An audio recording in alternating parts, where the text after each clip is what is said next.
안녕하십니까, 오연호입니다. 제가 어제 간단한 강평을 좀 말씀드렸었는데요. 문제를 한번 풀어보려고 나왔습니다.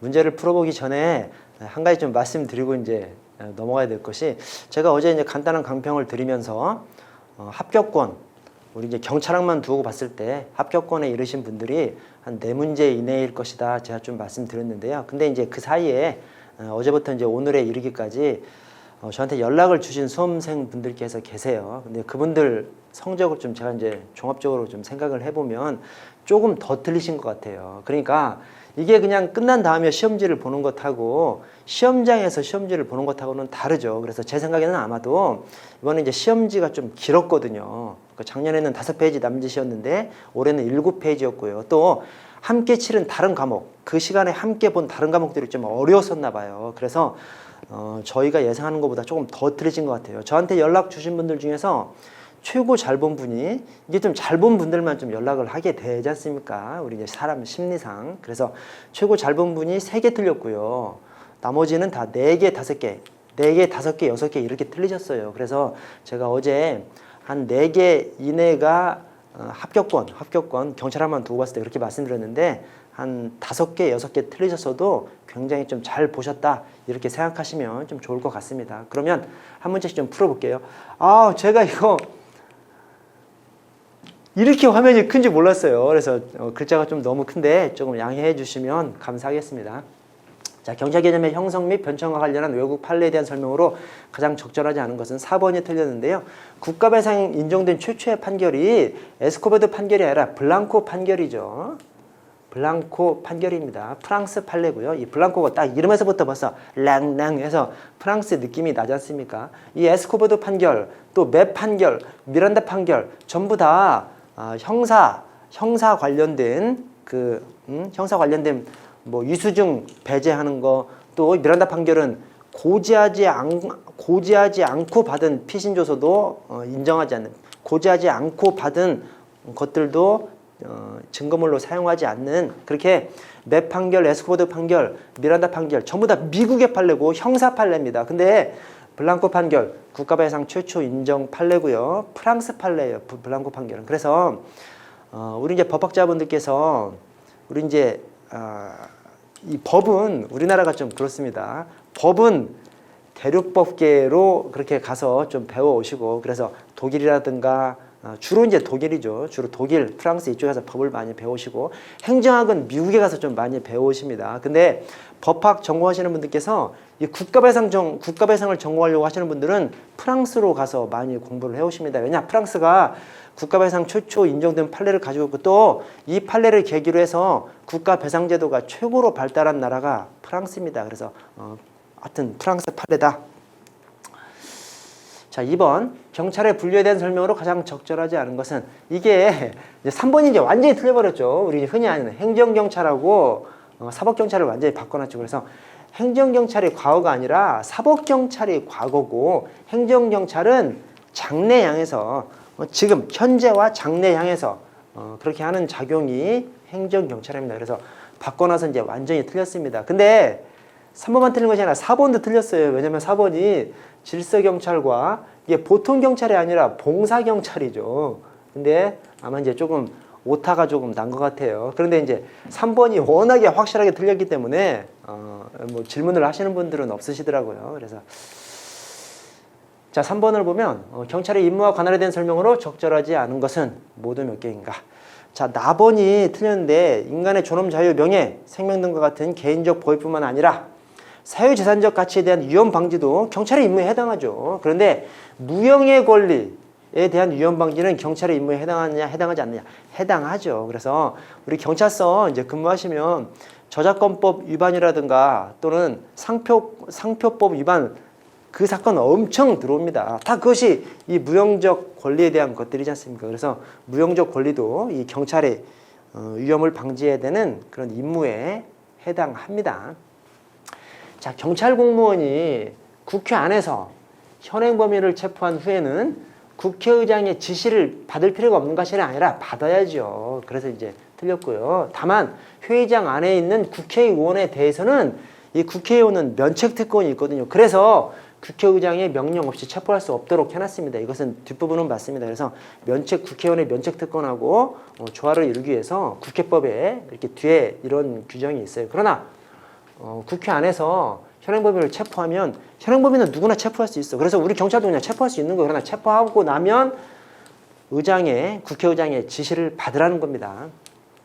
자, 재판장은 법정에서 질서 유지를 위해서 필요하면 개정 전후에 상관없이 관할 경찰서장에게 경찰공무원 파견을 요구할 수 있습니다. 여기까지 맞아요. 그런데 파견된 경찰 공무원은 법정 내외에서만 아니죠. 법정 내외에서, 법정 내외의, 법정 안과 밖의, 우리 흔히 법정에서 이 재판 관련해서, 그러니까 중요한 사건 재판 붙으면 막 바깥에 시위하는 사람들이 엄청 몰려오는 경우가 있거든요. 그때 이 재판장이 경찰서장에게 파견을 요구하면 우리 나가는 경우가 많이 있습니다. 그러면 주로 재판정 안에, 법정 안에서 주로 우리가 배치될까요? 아니죠. 그 올라가는 출입구라든가 통로라든가 이런 곳에 배치되는 경우가 많습니다. 그래서 법정 안에서만이 아니라 법정 내외의 질서유지에 대해서 국가경찰과 자치경찰, 자치경찰제가 도입됐기 때문에 이 문제가 이제 나올 수가 있는데, 이게 이제 사지선다형으로 나오면 그나마 이제 엄청 쉬운 주제고, 근데 이제 박스형으로 나오면 이게 쉽지 않죠. 쉽지 않은데, 근데 이제 지문 자체가 좀 쉽게 구성이 좀 됐어요. 그래서 자, 자치경찰은 국가경찰과 비교해서 볼 때 비권력적 수단보다는 권력적 수단을, 이게 좀 안 맞죠. 이 자치경찰은 주민과 바로 붙어있는 경찰이 될 수밖에 없죠. 그래서 주민과 바로 붙어 있으면 이웃처럼, 그래서 주로 이제 봉사수단을 주로 활용해서 그렇게 부드러운 경찰이 될 수밖에 없습니다. 국가경찰 하면 이 전국을 일률적으로 운영하기 때문에, 그래서 조금 더 권력적인 수단을 사용할 수밖에 없는 것이죠. 그래서 자치경찰과 국가경찰을 반대로 했기 때문에 이제 틀렸고요. 국가경찰은 자치경찰과 비교해서 지역실정을 반영하는 것은 자치경찰이지. 그래서 이게 바뀌었고요. 또 지역 주민에 대한 책임의식이 높다? 이것이 자치경찰이죠. 자치경찰제를 하면 우리 경찰이 이제 쪼개지는 거지 않습니까? 물론 현재의 자치경찰은 좀 과도기적인 자치경찰이에요. 근데 어쨌든 본래 자치경찰을 생각하면 이 자치경찰은 쪼개지는 경찰입니다. 쪼개지면 지역 주민하고 더 가까워지는 것이죠. 또 지역 실정을 더 반영할 수밖에 없고요. 그래서 반대로 서술을 했습니다. 자, 경찰 인권보호규칙. 이게 하여튼 엄청 많이 출제되는 이제 그런 영역인데, 자, 인권보호 담당관은 분기별 1회 이상 인권영향평가, 여러분 제가 이제 평가반, 그래서 인권보호 담당관의 인권영향평가 여부 점검해서 인권위원회에 제출하는 거, 이 평가반, 이게 분기가 아니라 반기입니다. 반기예요. 이제 하나 조심하셔야 될 것이, 인권보호 담당관이 이거 평가하는 거 말고 또 진단하는 게 있어요. 진단은 연 1회 이상입니다. 그래서 평가반 진단연, 평가반 진단연, 이렇게 좀 숙지해 주시면 좋습니다. 자, 경찰청장은 경찰관 등이 근무하는 동안 지속적 체계적으로 교육을 받을 수 있도록 매년 단위로 인권교육 종합계획을 수립한다. 이게 인권교육 종합계획이 있고 그냥 인권교육 계획이 있어요. 그래서 경찰청이 수립하는 것이 인권교육 종합계획이고 관서장들이 수립하는 것이 인권교육 계획입니다. 그래서 큰 틀에서 경찰청장이 3년 단위로 인권교육 종합계획을 세워놓으면 경찰 관서장들은 매년 관서장은 매년 인권교육 계획을 세워서 시행해야 되는 것이죠. 그래서 경찰청장은 3년 단위로 인권교육 종합계획, 관서장들은 매년 인권교육 계획을 세워서 시행해야 되죠. 그래서 구분하셔야 됩니다. 이 인권위원회, 이 경찰인권위원회를 경찰청, 시도청, 경찰서에는 설치하지 않아요. 그래서 이게 이제 손실보상심의위원회랑 같죠. 손실보상심의위원회도 경찰청, 시도청에만 설치하고 경찰서에는 설치하지 않거든요. 그것이 좀 정책적인 측면이 있기 때문에 좀 그렇습니다. 이 손실보상은 경찰서별로 그냥 중구난방으로 주면 안 돼요. 아주 큰 금액. 제가 그래서 강의 시간에 말씀드렸던 것이 저 근무하면서 14억도 우리 시도청 통해서 물어준 적이 있습니다. 14억.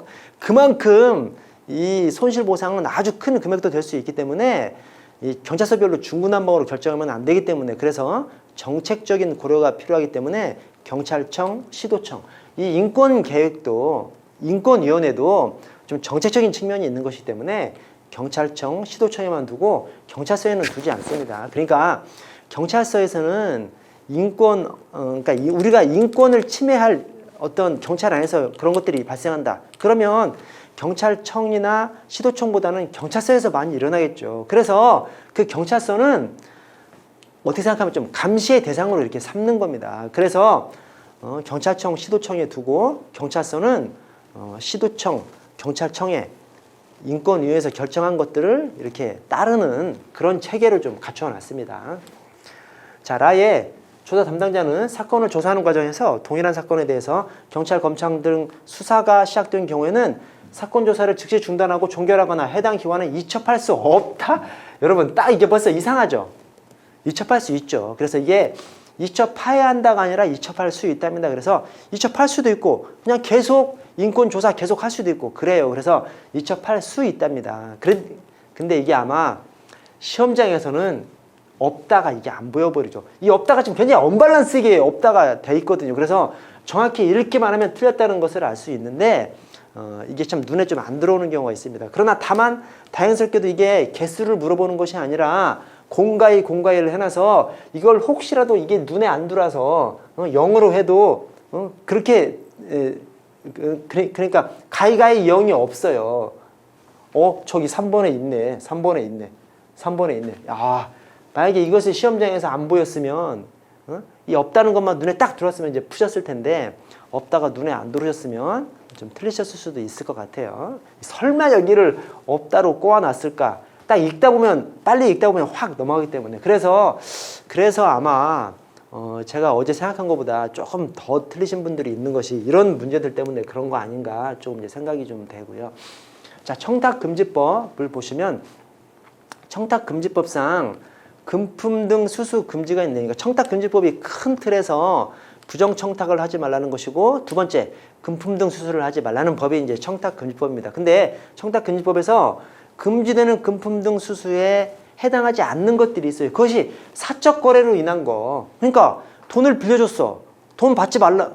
금품 등 수수하지 말라고 한다고 해서 내가 돈 빌려준 것도 받지 말아야 돼. 그러면 안 맞잖아요. 그래서 돈 빌려준 것은 받을 수 있게 한 것이죠. 근데 돈 빌려준 것은 받을 수 있게 그것을 사적 거래라고 하는데 그 사적 거래에 증여가 포함되면 안 되지. 증여는 진짜 그냥 돈 받아버리는 거지 않습니까? 그래서 예외사항에서 증여를 제외해줘야 되죠. 그래서 증여가 포함이 아니라 증여는 제외됩니다. 그래서 하여튼 뭐 많이들 봤던 그런 문제고요.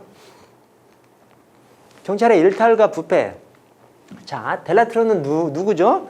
여러분 제가 그래서 미셔트르 이게 뭔 말이냐면 미끄러지기 쉬운 경사로 이루는 셔먼이 주창했고 델라트르가 같은 편을 들어줬어요. 그래서 미셔트르. 그래서 델라트르는 이 미끄러지기 쉬운 경사로 이론을 주창한 사람이에요. 그러니까 받지 말아야 한다고 하는 사람인 것이죠. 근데 자, 미끄러지기 쉬운 경사 이론에 따라서 시민의 작은 호의를 받은 경찰관 중 큰 부패로 이어지는 경찰관은 일부에 불과하므로 작은 호의를 금지할 필요는 없다.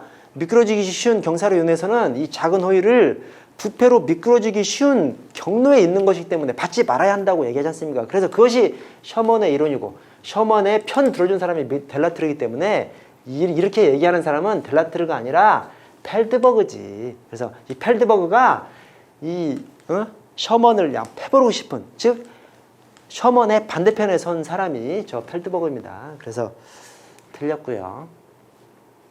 자, 8번 경찰청 공무원 행동 강령. 자, 3번이 틀렸는데요.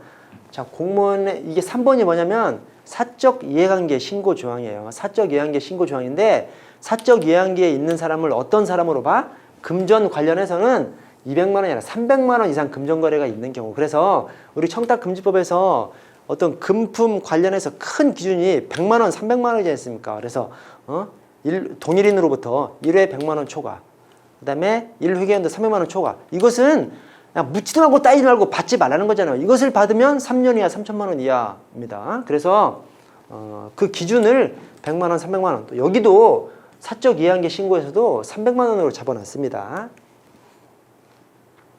여러분, 경찰 윤리강령, 윤세헌서.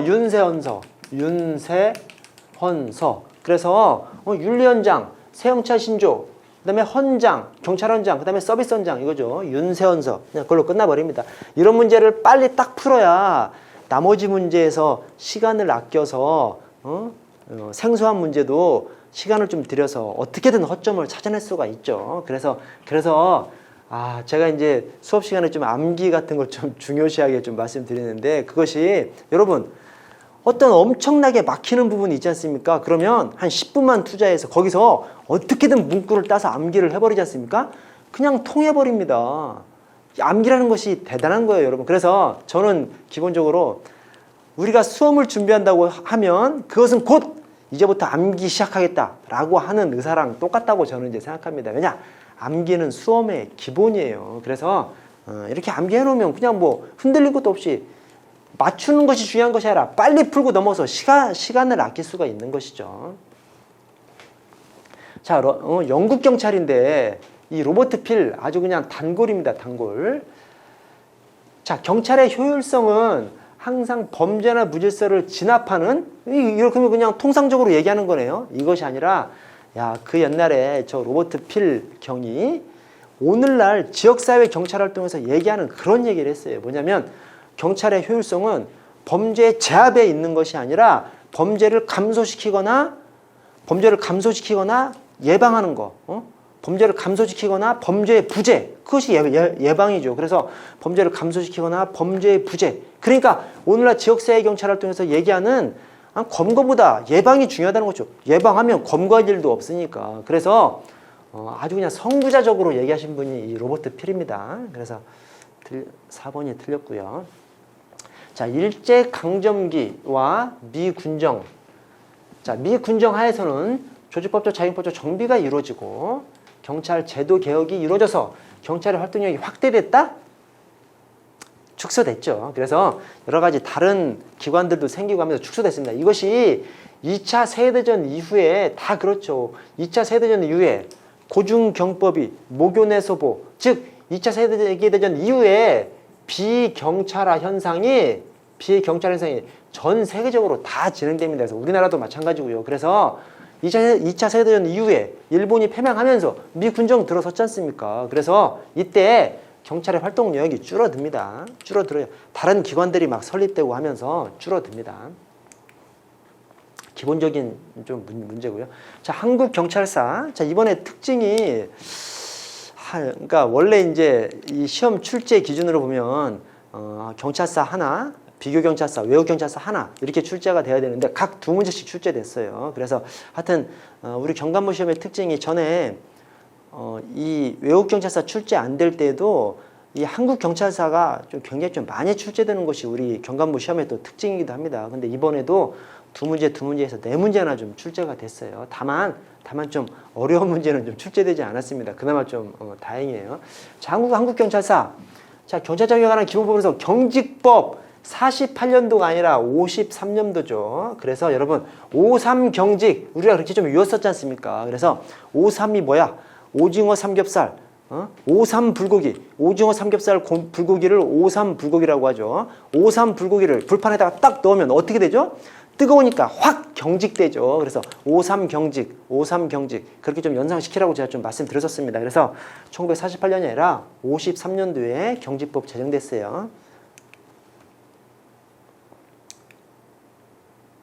자, 외국 경찰사 그나마 이 외국 경찰사가 진짜 좀 짜증나는 것이, 저도 뭐 제 교재 쓰면서도 짜증나고 저도 짜증나니까 수험생분들은 얼마나 짜증나시겠어요. 어떻게 생각하면 여러분 우리나라 법령을 우리나라 말로 된 것을 우리가 읽어도 잘 모르는 경우가 많은데 외국 경찰사 정확하게 어떻게 알겠어요. 근데 다만 이번에 시험에 나온 것은 똑똑 떨어지는 것만 나왔습니다. 뭐 로버트 필경에 그거야 뭐 어차피 뭐 다 그냥 똑똑 떨어지는 것이고, 또 여기 일본 경찰사 이것도 그냥 똑 떨어지는 걸로 나왔습니다. 그래서 일본 경찰은 일반적으로 수사의 개시 진행권을 가지고 있어요. 그래서 검찰과 상호 대등한 협력 관계를 이룬다. 맞습니다. 맞는데 종결권은 가지고 있지 않아요. 그래서 종결권 플러스 구류처분 청구권. 이게 이제 구속영장 청구권이죠. 우리로 말하면 구속영장 청구권이죠. 그래서 종결권하고 구류처분 청구권은 이것은 검사한테 있습니다. 그래서 이것은 뭐 똑 떨어지는 것이기 때문에 그래서 뭐 다들 맞추셨으리라고 좀 생각합니다.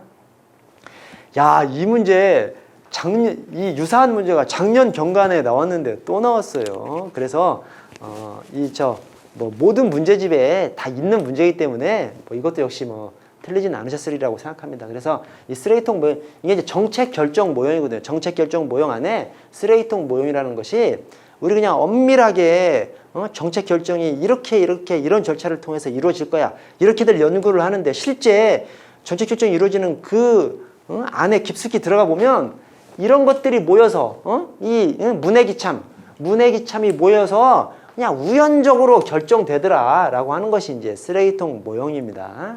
그런데 이게 지금 2년 연속으로 출제됐어요. 그래서 여러분 이게 지금 막 이렇게 계속 출제되면 여기서 이제 파생형이 출제되죠. 그 파생형이 이게 문해기참이다. 그래서 문제, 해결책, 선택, 기회, 참여자 이렇게 네 요소가 막 쓰레기통에서 막 굴러다니다가 우연에 의해서 결정되더라 라고 얘기하는 것이 쓰레기통 모델입니다. 그래서 쓰레기통 모델도 생각해 주시고 이제 문해기참까지 생각을 좀 해주셔야죠. 자, 동기부여 이론.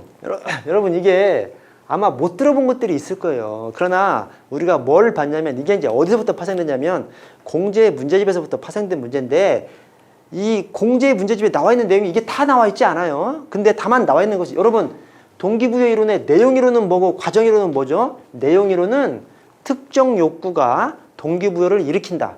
특정 욕구하고 동기부여하고 직접적인 관계를 인정하는 것이 내용 이론이고 과정 이론은 특정 욕구가 바로 동기부여를 일으키는 것이 아니라 그 과정에 다양한 요인들이 작용한다고 보는 것이 이제 과정 이론입니다. 그래서 이제 구분을 하는데 이 공제 문제집에 그다음에 또 제 교재도 마찬가지고 제가 이제 거기다가 그 암기문구를 적어준 것이 메가지 메샤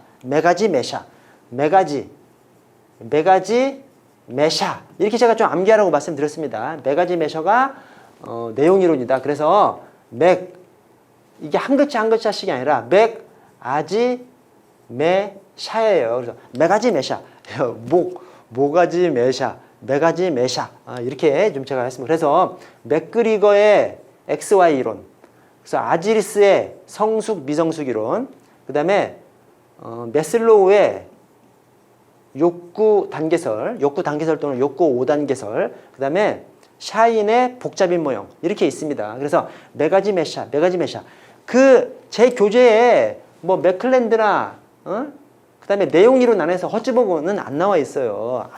허즈버그의 이론은 나와 있는데 이것이 내용 이론이다 이렇게 구분을 해놓지는 않았어요. 그러나 이 메가지 메샤를 이것을 알았으면 여기를 딱 볼 때 아지가 두 글자잖아요. 근데 반대편에 아담스의 공정성 이론이 나온다니까요. 그래서 메가지 메샤의 이 아지가 아지리스의 성숙 미성숙 이론이기 때문에 그래서 반대편에 있는 이 아담스의 공정성 이론 아마 기억하신 분들께서 많이 있으실 거예요. 왜냐하면 책에 딱 보면 암기문구에서 딱 겹치는 것이 아자가 저게 딱 있거든요. 있는데 이 메가지 메샤의 아지는 아로 시작되는 것이 아니라 맥아지거든요. 아지리스거든요. 그래서 좀 푸실 수는 있으셨을 거다. 저는 이제 생각을 좀 해봅니다. 경찰 조직 편성의 원리에 대한 설명으로 가장 적절하지 않은 것은 자, 통솔범위의 원리는 통솔범위 원리가 뭐예요? 통솔범위 상관이 적절하게 다룰 수 있는 부하의 숫자가 몇 명이나 되는가 이게 통솔범위 원리입니다. 그래서 이게 이제 이 경찰 조직 편성의 원리 또는 조직 편성의 원리 또는 조직의 원리가 이 개전 명통조예요. 개전 명통조. 그래서 계층제의 원리, 전문화, 전문화, 분업의 원리, 그다음에 명령 통일의 원리, 통솔 범위의 원리, 조정의 원리 이렇게 있습니다. 개전 명통조인데 그 중에서 통솔 범위의 원리는 상관이 부하를 몇 명이나 다룰 수 있어. 이게 통솔 범위의 원리입니다. 그래서 이 통솔 범위의 원리는 상관이 부하를 딱 몇 명 다루는 것이 가장 적합하다. 이렇게 기계적인 확실한 기준을 제시해 주지 않아요. 왜냐?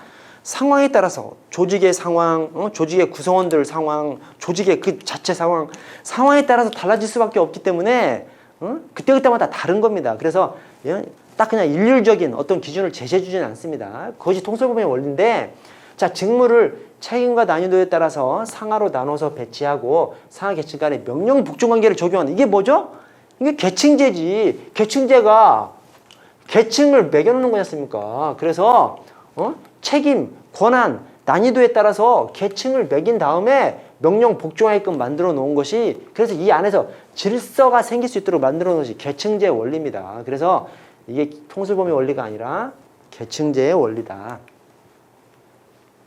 자, 국가재정법상 국가예산, 여러분, 예산에 편성이 있고 결산이 있어요. 예산의 편성이 뭐죠? 중지요, 중기중, 1, 3, 5. 중지요, 중기중, 1, 3, 5. 중지요, 중기중, 1, 3, 5. 왜냐? 1, 3, 5가 다 1월 31일까지, 3월 31일까지, 5월 31일까지니까 중지요, 중기중, 1, 3, 5라고 해주시면, 이것은 이제 내용. 이것은 주체. 그래서 자, 중기사업계획, 중앙간서장이 기재부장관에게, 이 중앙간서장 안에 경찰청장이 들어갑니다. 경찰청장이 치안에 관한 중앙행정기관, 치안에 관한 중앙행정관청이기 때문에, 그래서 이 중앙관서장이 기재부장관에게, 다 편성 지침, 기재부 장관이 중앙관서장에게, 경찰청장에게, 그 다음에 예산 요구서 중앙관서장이 기재부 장관에게, 이렇게 갑니다. 그래서 중지요, 중기중, 135 이렇게 해주시면 그냥 끝내죠. 자, 중앙관서장이 1월 31일까지 중기사업계획서를 기재부 장관에게, 중지요, 중기주 중앙관서장 1월 31일까지 맞습니다. 맞는데 4번 경찰청장 중앙관서장이에요. 그 다음에 예산안 편성 지침에 따라서 소관에 속하는 요구서를, 이게 예산 요구서죠. 중지요 요구서입니다. 그러니까 이 중지 예산 요구서는 중앙관서장이, 맞아요. 그죠? 중앙관서장이 기재부 장관에게, 기재부 장관이 어디 있어? 하여튼 근데 6월 31일까지 틀렸네요. 5지 않습니까? 5. 그래서 6월 30일까지 틀렸고요. 또 기재부 장관에게 제출해야 되는데 행안부 장관에게 제출해야 한다고 해놨습니다. 그래서 중지요, 중기중 135. 중지요, 중기중 135. 자, 언론중재법. 가장 적절한 것은, 자, 피해자가 정정보도 청구권을 행사할 정당할 이익이 없더라도 정정보도 청구를 거부할 수 없다? 아니, 피해자한테 정당한 이익이 없는데 거부할 수 있겠죠. 그래서 거부할 수 있는 사유를 넣어놨습니다. 근데 거부할 수 있는 사유에 당연히 정당한 이익이 없어. 그럼 거부할 수 있습니다. 자, 4번도 정정보도 내용이 국가, 지자체 또는 공공단체 공개회의와, 그렇죠. 공개회의. 왜냐하면 국가, 지방자치단체, 공공단체 공개회의라면 공개회의를 그냥 사실보도하면 그것은 뭐 별 문제가 없기 때문에 그것은 정정보도 청구를 거부할 수 있도록 해놨고요. 또 법원의 공개재판에 대한 사실보도, 이것도 역시 그건 따질 것이 없다는 거죠. 그래서 그런 것들은 거부할 수 없다, 거부할 수 있습니다. 여기도 이제 거부할 수 있고요. 그리고 이번에 정정보도 청구를 받은 언론사 등의 대표자는 7일 내 그 수용 여부 통지를 발송해야 된다? 이 정정보도 청구가, 여러분, 언론에 만약에 내 얘기가 나왔다고 생각해 보세요. 엄청난 충격입니다. 그래서 이 정정보도 청구는 속전속결로 하게끔 만들어놨어요. 그래서 이 수용 여부에 대한 통지 7일 내가 아니라 3일 냅니다. 이 7일은 어디에서 나와? 이것을 수용하려면 언론이나 방송이나 신문에 게재하는 것이 7일 이내예요. 이렇게 방송 인정하면 방송, 신문에 게재하는 것이 7일 이내입니다. 이 통지는 3일 내에 해줘야 되는 것이고 7일 내에 게재해줘야 되는 것이고 아주 속전속결로 해놨습니다. 그래서 이게 3일 내고요. 이제 3번이 맞고요. 자, 보안 업무 규정 및 시행 규칙. 자, 비밀 취급 인가권자는 업무상 조정 감독을 받는 기업체나 단체에 소속된 사람에 대해서 소관 비밀을 계속적으로 취급하게 해야 할 필요가 있을 때에는 미리 경찰청장과의 협의를 거쳐서, 여러분, 보안 업무 규정 소관이 어디죠? 국정원입니다. 국정원장. 시행 규칙, 여러분, 보안 업무 규정 체계가 어떻게 되냐면 보안 업무 규정이 대통령령이고요.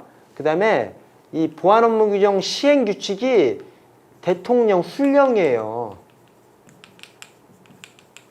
이 시행 규칙이 대통령 훈령이고 시행 세부 규칙이 경찰청 훈령입니다. 보안 업무 규정 대통령령, 보안 업무 규정 시행 규칙 대통령 훈령, 보안 업무 규정 시행 세부 규칙 경찰청 훈령 그렇게 됩니다. 근데 이 대통령령과 대통령령과 대통령 훈령에 경찰 얘기가 없어요. 있긴 있는데 뭐에 가면 신원조사에만 있어. 신원조사에 이 경찰한테 넘기는 것이 좀 있거든요. 그래서 신원조사에만 있고 나머지 이 비밀 관련해서는 경찰청장이 안 나온다니까요. 그래서 이게 국정원장입니다. 국정원장. 그래서 국정원장 협의를 거쳐서 2급 이하 비밀 취급을 인가할 수 있다. 이렇게 좀 돼 있습니다.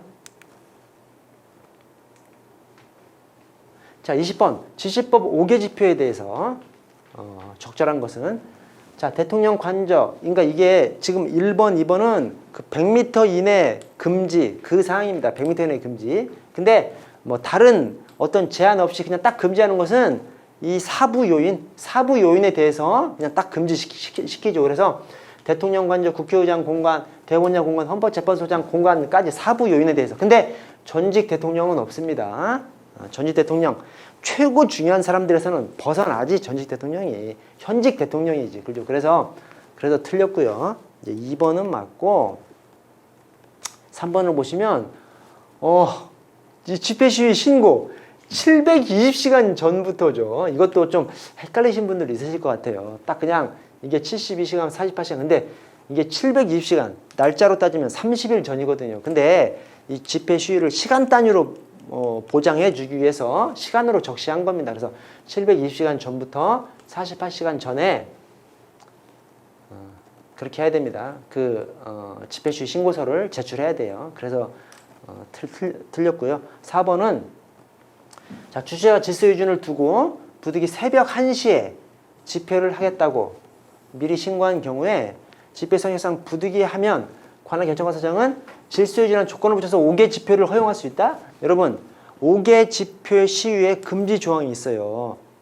이 야간 5개 집회 시위 금지 조항이 있는데 그것이 헌법 불합치 그 다음에 위헌 이 두 가지를 받아가지고 어떻게 됐냐면 5개 집회는 헌법 불합치를 받았는데 이 시한까지 법률을 다시 고치라는 시한까지 법률을 고치지 않아 버려가지고 그냥 효력을 잃어버렸어요. 그래서 5개 집회는 야간에 무조건 가능합니다. 이 시간 제한 없이 조건 없이 그냥 무조건 가능해요. 대신 시위는 해진 이후부터 자정 이전까지는 가능하고 자정 이후부터 해 뜨기 전까지는 또 안 됩니다. 그래서 오로지 이 금지 규정은 시위에 있어서 자정 이후부터 해 뜨기 전까지 그것만 그 금지 조항이 그대로 적용되고 시위에 있어서도 해진 이후부터 낮에는 무조건 가능하고 그 다음에 이제 애시당 쪽 금지 규정에 해당하는 해진 이후부터 자정 이전까지는 시위도 가능해요. 근데 시위는 자정 이후부터 해 뜨기 전까지는 이제 금지 조항 적용되고요.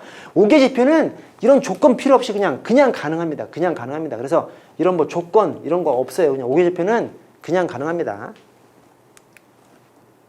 여러분 저 조금만 쉬었다가 21번부터 이어서 할게요.